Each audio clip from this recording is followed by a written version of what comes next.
très ravi de vous retrouver pour ce 20h30. Le sommet de la CEDEAO tenu hier à Abuja est un non-événement et a frisé le ridicule par le nombre impressionnant de participants européens. À croire qu'il s'agissait plutôt d'une rencontre de l'Union européenne ou de l'OTAN, n'est-ce pas, Elhadji Ousmane Ibrahim? Sans surprise, la CEDEAO a reconduit les sanctions qu'elle a imposées au Niger au lendemain des événements du 26 juillet 2023. Hier, dans la grande interview qu'il a accordée à Télé Sahel, le président du Conseil national pour la sauvegarde de la patrie, chef de l'État, le général de brigade Abdraman Tchani, a donné le ton par rapport à son attente. Honnêtement, rien a-t-il dit et a invité les Nigériens à en faire autant car le donneur d'ordre Emmanuel Macron a déjà indiqué à ses relais locaux que les sanctions seront maintenues tant que Bazoum garde prison.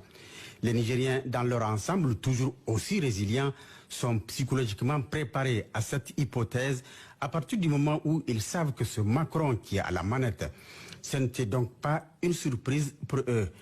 Mais à y regarder de plus près, il semble clair que le sommet d'hier à Abuja comporte des enjeux géostratégiques qui dépassent largement la mission de la CEDEAO, en atteste une présence massive des Occidentaux. Le sommet d'hier à Abuja n'était pas un sommet de la CEDEAO, mais celui de l'OTAN sur le sol africain.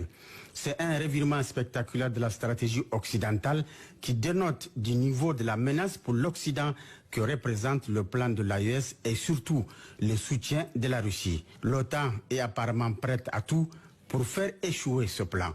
Nos États doivent donc s'y préparer en conséquence.